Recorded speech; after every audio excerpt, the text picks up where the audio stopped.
tujuan dari BBI adalah untuk meningkatkan awareness dari produk-produk Indonesia, ya, supaya masyarakat bisa lebih mengenal dan akhirnya mengkonsumsi produk Indonesia. Untuk yang intensif itu selama 3 bulan kita mengkurasi 200 UMKM Sumatera Utara, tetapi di samping itu kita membuat suatu program yang masif.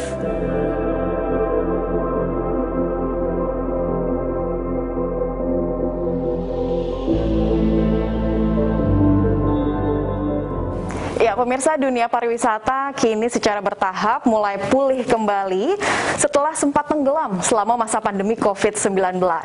Dan tentunya juga Kementerian Pariwisata dan Ekonomi Kreatif memformulasikan berbagai program-program unggulannya agar dunia pariwisata di tanah air ini bisa kembali bergairah kembali. Lalu seperti apa strateginya?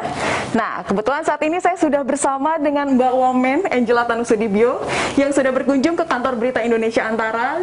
Selamat datang, Mbak Women. Terima kasih sudah mengundang saya sini. Tadi saya sempat mendengar bangga beli buatan Indonesia ya, BBI ya. Dan salah satunya ini adalah beli kreatif Danau Toba. Nah, saya pengen mengulas sedikit di situ, boleh ya, Mbak Women?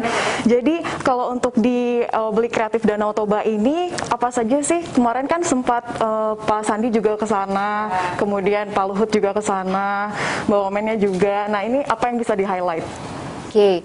Jadi Bangga Buatan Indonesia itu adalah gerakan nasional yang sudah kita lakukan dari tahun lalu, ya, dikomandoi oleh Menko Marves, dan ini adalah keroyokan bersama lah semua kementerian. Kita bekerja bersama-sama semua KL untuk mendorong UMKM bisa go digital, karena kita tahu UMKM adalah salah satu tulang punggung ekonomi kita. PDB kita di 60% adalah dari UMKM. Jadi ini bagaimana dalam masa pandemi mereka bisa tetap produktif, ya kan?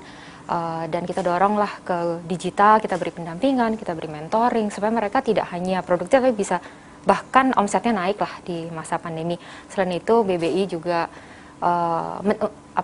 tujuan dari BBI adalah untuk meningkatkan awareness dari produk-produk Indonesia, ya, supaya masyarakat bisa lebih mengenal dan akhirnya mengkonsumsi produk Indonesia. Nah, tahun ini dari arahan Menko Marves adalah Kemenparekraf dapat kebagian wilayah Sumatera Utara, gitu. Makanya program kita namanya Beli Kreatif Danau Toba, gitu.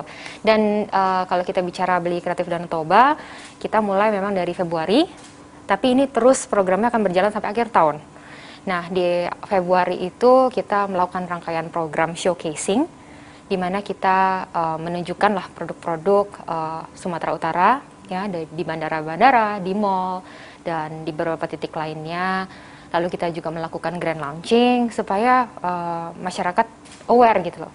Ada peningkatan awareness terhadap produk-produk Sumatera Utara ini, gitu ya, khususnya Danau Toba.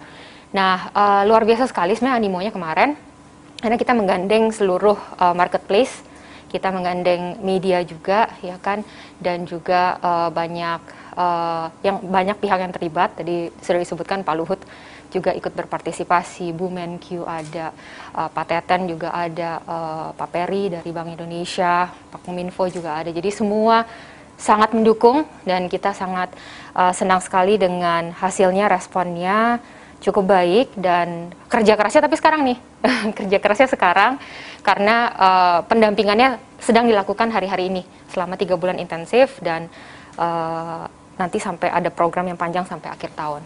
Gitu. Ada berapa UMKM yang terlibat, terutama untuk pendampingan dan upskilling di program tersebut? Kalau kita bicara pendampingannya, kita ada, karena kita ekonomi kreatif, kita fokus kepada artisanal produk.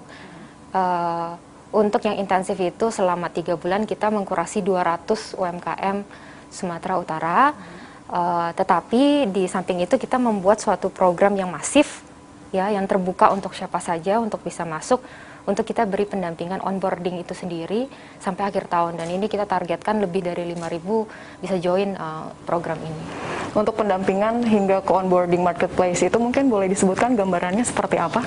Yang masif itu ya? Ya kurang lebih, jadi kan poinnya kan sekarang adalah karena banyak keterbatasan fisik,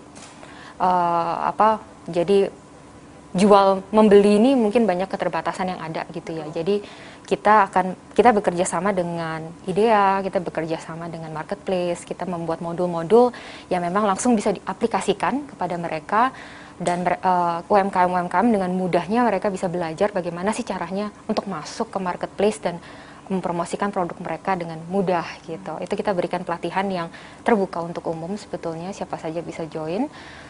Ini akan terus menerus sampai pada akhir tahun. Untuk evaluasinya sendiri kemarin seperti apa? Evaluasi yang sudah terjadi ya. Untuk ketika showcasing pendampingan itu dengan marketplace itu evaluasinya bagaimana? Iya. Kalau untuk pendampingannya kan masih berjalan ya. Pendampingannya sendiri masih berjalan. Yang pendampingan 200 UMKM itu selama 3 bulan nih akan terus berjalan. Jadi mungkin kita harus evaluasinya nanti. Tetapi untuk di grand launchingnya sendiri dan di showcasingnya sendiri, kita melihat sebenarnya potensinya bagus banget sih gitu. Dan kita sangat excited sekali melihat hasil-hasilnya gitu ya. Dan bagaimana ini bisa didorong terus kualitasnya sehingga akhirnya produk-produk itu tidak hanya sekedar produk, tapi mereka juga akhirnya bisa memiliki brand yang kuat ya, dan nilai tambah yang lebih lagi. Dan ini yang kita lakukan di dalam pendampingan yang 200 UMKM itu. Tapi kalau kita lihat justru tantangan di e-commerce, terutama UMKM yang bergabung dengan marketplace, itu kan adalah banyak juga nih UMKM dari luar negeri. Nah, ini menjawabnya seperti apa nih Kemenparekraf? Oke, ya saya kira ini tugas kita bersama ya. Banyak sekali kementerian yang terlibat saya kira di sini. Dari sisi perpajakan dan sebagainya pasti akan membantu balancing. Tetapi saya kira dari sisi Kemenparekraf yang kami lakukan tadi, artisanal produk, kita mendorong produk-produk UMKM untuk memiliki nilai jual yang lebih tinggi.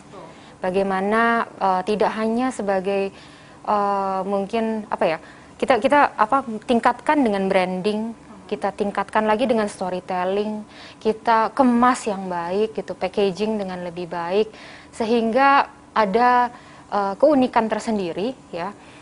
Dan saya kira itu akan masyarakat juga akan jauh lebih memilih itu gitu, karena mempunyai nilai jual yang lebih baik gitu. Jadi itu yang kita dorong, karena kita bermainnya harus lebih berkualitas gitu. Ya, dan tentunya mungkin mengusung kearifan lokal juga. Betul, ya? Mengusung kearifan lokal gitu. Jadi ada kedekatan juga dengan masyarakat.